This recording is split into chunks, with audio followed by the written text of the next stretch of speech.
So today we're going to talk about open water training and racing. So I need to give you a little bit of background about myself. I grew up as a swimmer near the coast, so I was learning to swim in the ocean from a young age. Swam a couple years in college, and I also worked as an ocean lifeguard for several summers. So that gives me a lot of practice in those types of conditions. And as part of my triathlon coaching, for the last 15 years, I've been putting on open water clinics. So this is a very condensed version of the information I would give out at something like that. Number one, if you're training for an open water swimming race or a triathlon that has an open water swim leg, you absolutely have to go practice at the lake or the ocean, depending on your venue. Because if you do not, you're going to have a very high probability of having a bad experience. You may make it through it, especially if you're a strong swimmer in general, but if you're an intermediate or less level of swimmer, you're going to struggle in the new conditions that you find yourself in. So, all that's being said, go practice open water. You can get one of the swim safety devices, which is a buoy that hooks around your waist. You can find a designated swim beach and go back and forth, in a relatively shallow area. Find a buddy that you can have on a board with you or that swims next to you so you can support each other. But you need to find some way to get to open water and practice. The issues are a lot of lakes and ocean water is unclear, meaning you cannot see a foot in front of you. And that is very anxiety inducing for a lot of people. So just getting used to the fact that you no longer can see the bottom is one. Number two, and this is the most obvious, is that it is rough, or it can be rough. So not only are you now swimming through an unfamiliar terrain, but you're getting knocked around by the waves. So you need practice in those conditions in order to get more comfortable with those conditions. And the third one is purely a safety issue. You need to know how to float and be able to keep your head about you when you are in overhead depth water. Because if you tighten up and start to hyperventilate, you're going to sink. And that is the opposite of what you want to do in open water. You want to float, okay? So 1, 2, 3, not being able to see, getting knocked around by waves, and just safety, being comfortable in the situation. So what do you do? What you need to know is in racing, there are two really important things to be aware of. Number one is sighting. If you are not sighting every 8 to 10 strokes, that's roughly every 10 or 15 seconds, then you have a very high chance of going off course, because all of us have a stroke that will pull us left or pull us right, and you won't swim straight if you're not looking. So you absolutely have to work a sighting process into your swimming.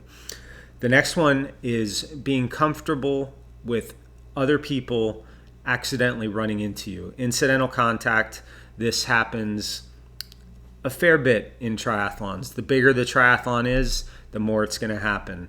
Somebody may grab your arm, swipe across your head, swim over your legs, all variations of that. 99.999% of the time, it's accidental. They just didn't know you were there and they swam the wrong way.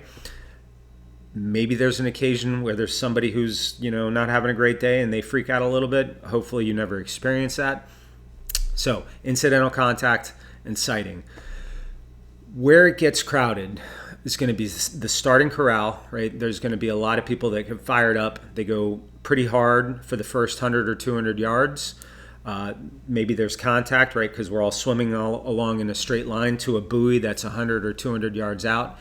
And the turns, so the starts and the turns are going to be the most crowded spots. If you are new to intermediate or you just don't want to deal with that, you can start at the back side of your wave on the outside of the way you're turning. So in my hand direction, if I'm turning that way, I would start wide and I can swing wide around the buoy and avoid a lot of the contact that you might run into if you go right up to the buoy. So that will also help you with maintaining a peace of mind, not getting anxious, not getting freaked out.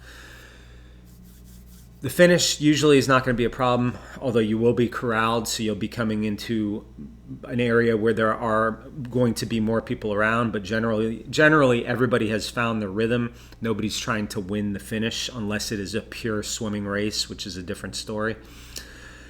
And then if you're in a triathlon, obviously you have to run out and do your whole transition thing. That's a different discussion. So a couple of things anecdotally. The longer the swim is, the more important it is for you to have good stroke technique as well as a fairly decent kick that you are comfortable with. The reason being, even if you're not intending to do it, you are going to be counterbalancing your upper body with your legs. And while you do that, you will be fatiguing those muscles. So if you never kick in your swim training, you're going to find yourself getting more fatigued more quickly. And especially if you're doing a triathlon, you're going to see some weird soreness on the bike and run that you shouldn't have experienced, like hips, maybe some quad, maybe some calf issues that are a result of kicking for 2.4 miles for an Ironman, for example. So make sure you're doing some kick in your swim training. The smooth stroke, that is something you work on in the pool. You can do that all the time. The sighting is something you can do in the pool.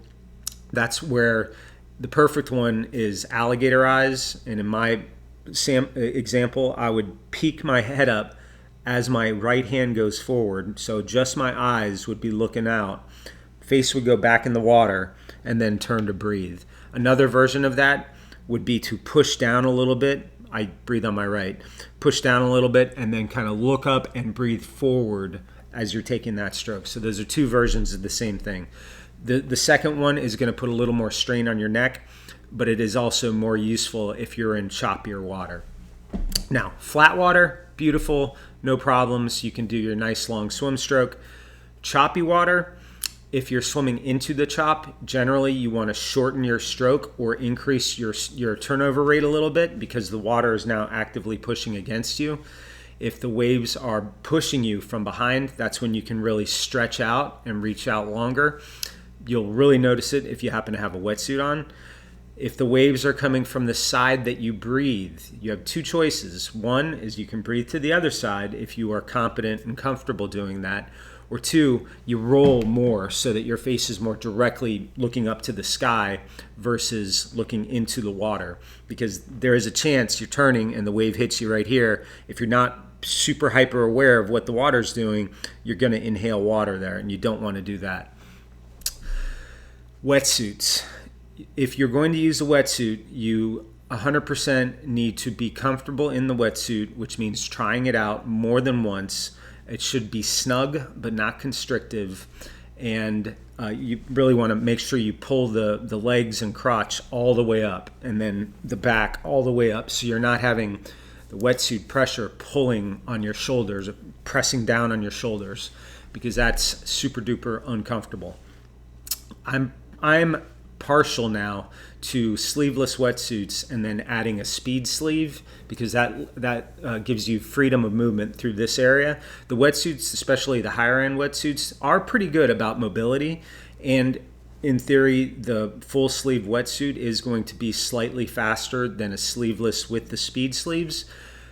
But if you're not tip of the spear on something like this, then comfort is more important than anything else, really.